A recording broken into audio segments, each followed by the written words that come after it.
തിരുവനന്തപുരത്ത് 1.5 വയസ്സുകാരന്റെ കൊലപാതകത്തിൽ നിർണായക ശബ്ദരേഖ പുറത്ത്. കുട്ടി നേരിട്ട പീഡന വിവരം അഖിലയുടെ മാതാവ് ചൈൽഡ് പ്രൊട്ടക്ഷൻ യൂണിറ്റിനെ അറിയിച്ചിട്ടും നടപടിയുണ്ടായില്ല. ചൈൽഡ് പ്രൊട്ടക്ഷൻ യൂണിറ്റിലേക്ക് ഫോൺ സന്ദേശമെത്തി ദിവസങ്ങൾ കഴിഞ്ഞാണ് 1.5 വയസ്സുകാരന്റെ മരണം സംഭവിക്കുന്നത്. സംഭവത്തിൽ സർക്കാർ സംവിധാനത്തിലുണ്ടായ ഗുരുതര വീഴ്ചയാണ് ഫോൺ സംഭാഷണത്തിലൂടെ തെളിവാകുന്നത്. എന്റെ മരുമകളെ എനിക്ക് ഒരു ഫോട്ടോയും വീഡിയോ ഒക്കെ അയച്ചെന്ന് പറഞ്ഞ് ഞാൻ നോക്കിയപ്പോഴത്തേക്ക് കുഞ്ഞിന്റെ 2 കൈയിലും പ്ലാസ്റ്റർ ഇട്ടൊക്കെയാണ് ചെയ്യുന്നത്. കൊച്ചിന്റെ സാധനങ്ങളൊക്കെ എടുത്തുകൊണ്ട് പോയിട്ട് വീട്ടിന്റെ മേളിൽ നിന്ന് പറയുവാണ്, 5-6 ദിവസം ഞാൻ നോക്കും കൊച്ചിനെ, പിന്നീട് പുഴുത്ത പട്ടിയെ നോക്കുന്നത് പോലെ കൊച്ചിനെ നോക്കത്തുള്ളൂ എന്ന് അവ അവിടെ നിന്ന് നമ്മളവിടെ റോഡിന്റെ അവിടെ നിന്ന് പറയും, നമ്മളെ വീടിന്റെ തൊട്ട് മേളിൽ നിന്ന് പറഞ്ഞു. ആ ഒരു വാക്കെല്ലാം എനിക്ക് ആ ഒരു ഇതുള്ളത്.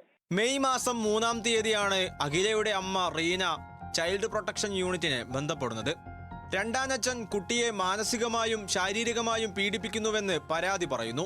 തനിക്ക് കുഞ്ഞിനെ നോക്കാൻ ബുദ്ധിമുട്ടില്ലെന്നും വിട്ടു നൽകണമെന്ന് പലതവണ ആവശ്യപ്പെട്ടിട്ടും അതിന് രണ്ടാനച്ഛൻ അഷ്കർ സമ്മതിച്ചില്ലെന്നും നിസ്സഹായതയോടെ മുത്തശ്ശി റീന ഫോൺ സംഭാഷണത്തിൽ വ്യക്തമാക്കുന്നുണ്ട്.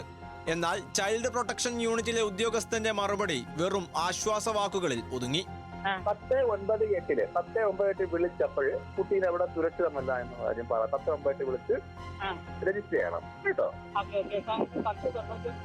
ഈ നമ്പറിൽ വിളിക്കുമ്പോൾ ഞാൻ കാണത്തില്ല, ഞാൻ പോവാ. അഷ്കറുമായുള്ള റീനയുടെ വ്യക്തിവൈരാഗ്യമാണ് ഇങ്ങനെയൊക്കെ ചിന്തിപ്പിക്കുന്നത് എന്നായിരുന്നു ഉദ്യോഗസ്ഥന്റെ മറുപടി. അടുത്തുള്ള പോലീസ് സ്റ്റേഷനിൽ വിവരം അറിയിക്കണമെന്നും തുടർ നടപടികൾ സ്വീകരിച്ച ശേഷം ഇക്കാര്യത്തിൽ ഇടപെടാമെന്നുമായിരുന്നു ചൈൽഡ് പ്രൊട്ടക്ഷൻ യൂണിറ്റിന്റെ വാദം.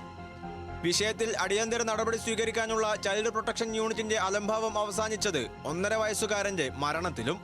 മെയ് 3-ാം തീയതി കുട്ടിയുടെ 2 കൈകളും ഒടിഞ്ഞതിന് പിന്നാലെയാണ് മുത്തശ്ശി റീന ചൈൽഡ് പ്രൊട്ടക്ഷൻ യൂണിറ്റിനെ ബന്ധപ്പെടുന്നത്. പക്ഷേ പ്രാദേശികമായി യാതൊരു തരത്തിലും നേരിട്ടെത്തി അന്വേഷിക്കാൻ ഉദ്യോഗസ്ഥർ തയ്യാറായില്ല. പിന്നാലെ 26-ാം ദിവസം പിന്നിടുമ്പോൾ 1.5 വയസ്സുകാരൻ മരണപ്പെട്ടു. ന്യൂസ് മലയാളം, തിരുവനന്തപുരം.